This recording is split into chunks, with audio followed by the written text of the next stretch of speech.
The night before my graduation, my father looked at me with a cold face and said, "Your sister doesn't deserve to be valedictorian, she cheated, everyone knows it." The room went quiet. My mom stared at her food. I couldn't breathe. Then, my 12-year-old brother, Michael, stood up. He reached into his pocket and took out a voice recorder.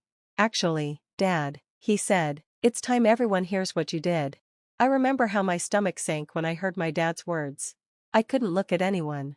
Even the green beans on my plate seemed more important than anything else. The dining room suddenly felt so small, like the walls were closing in.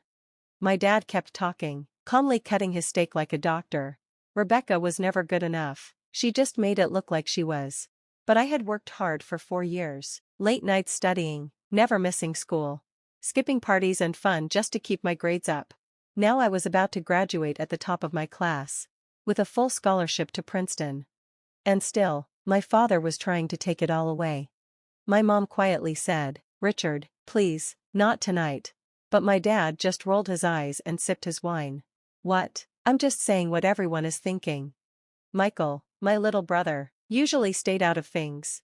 He was the quiet one, the one who tried to keep peace. But not this time. "Actually, Dad," Michael repeated, his voice strong, even though he was just a kid, "I think it's time everyone hears what you did." Everything went silent. My dad froze, holding his fork in midair. "What are you talking about?" he asked, confused. Michael took out his recorder. "I was recording bird sounds last week for a science project," he said. "You were in your office, the window was open." My dad's face turned pale. "Turn that off, Michael, now." But Michael didn't listen. He pressed play. Then, my dad's voice played out loud. "I need you to do something for me, Jim. It's about Rebecca's college applications." Jim Holloway, I knew that name. He was the head of the school board, and my dad's golf buddy.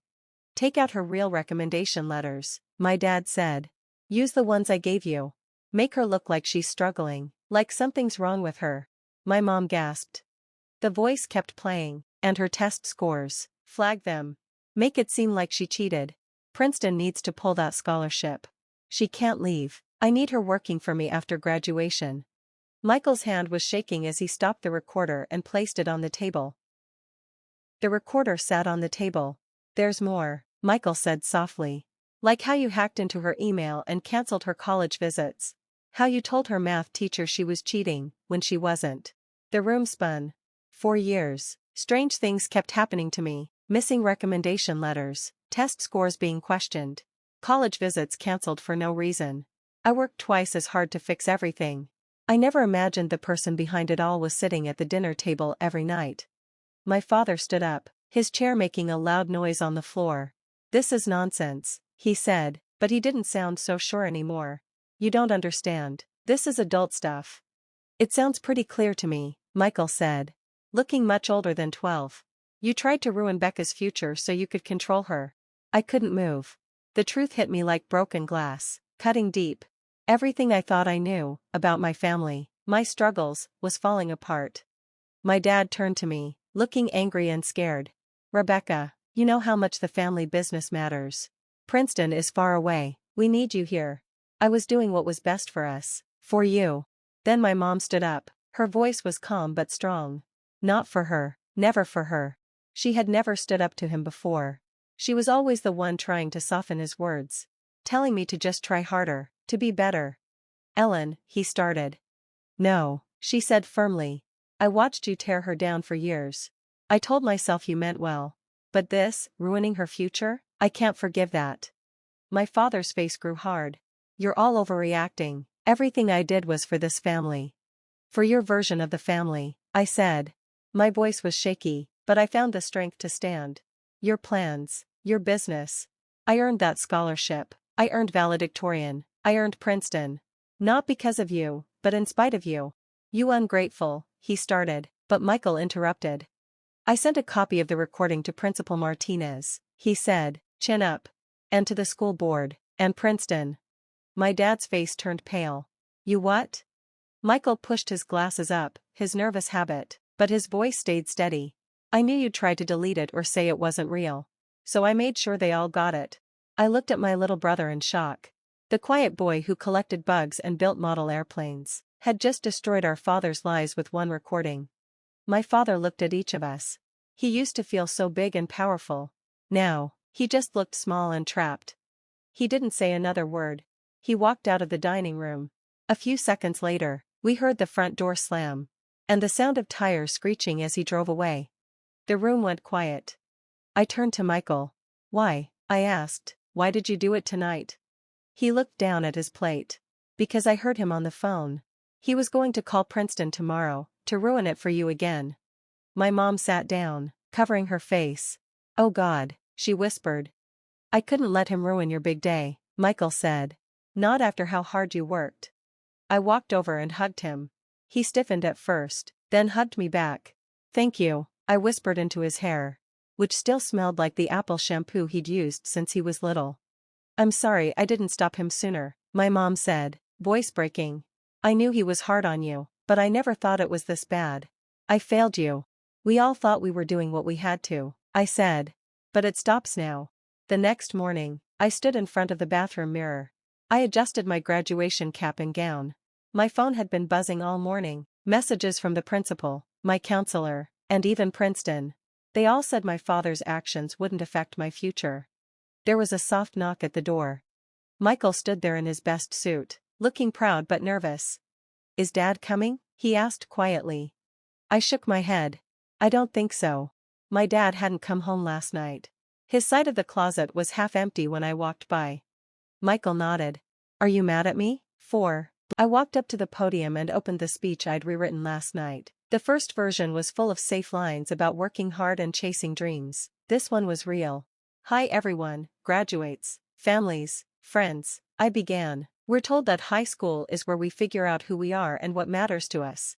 I looked at my little brother, Michael. He gave me a tiny thumbs up. "But what no one tells us is that sometimes the hardest parts of growing up are the people who are supposed to support us. Sometimes the challenges we face aren't there to help us grow, they're there to hold us back." The room got quiet. Last night, I found out someone close to me had been secretly trying to ruin my success, not because they didn't believe in me, but because they were afraid of what I'd become if I followed my own path. I paused to breathe. I'm not sharing this for sympathy, I'm sharing it because I know some of you have gone through the same thing. Maybe it was a parent, or a teacher, or a friend, maybe it was your own fear, but we've all had someone, or something, try to stop us from shining. I looked out at the other students. Many were nodding. "But here's what I've learned, no one can take away what you've earned. No one can decide your worth, unless you let them. The bravest thing you can do is stand up for your truth, even when it's hard." My voice got stronger. I'm standing here today not because things were easy, but because they weren't. Every challenge made me more determined, every setback made me fight harder, and that's what matters, how we respond. I looked at Michael. He smiled, proud. Sometimes our heroes aren't famous or strong. Sometimes they're just 12 years old and brave enough to speak the truth when no one else will. Sometimes they're the people who believe in us when we stop believing in ourselves. I turned toward the teachers who had helped me. "As we leave this school, I hope we all remember, your path is yours, your success is real, and your truth matters."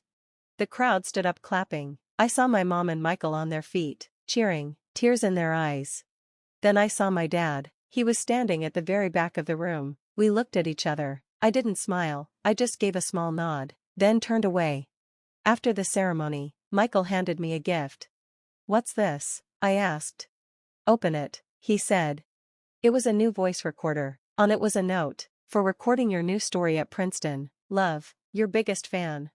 I hugged him tight. "Thank you," I said, "not just for this, for everything." "Are you scared?" he asked. "To leave?" "A little," I said, "but mostly, I'm ready." "Will you come back?" "I'll always come back for you," I said, "but not for anything else." He smiled. "Good." Mom joined us with a camera. "One photo of my graduates," she said. Even though Michael had years until high school was over, we all knew what she meant. We had both graduated in our own way today.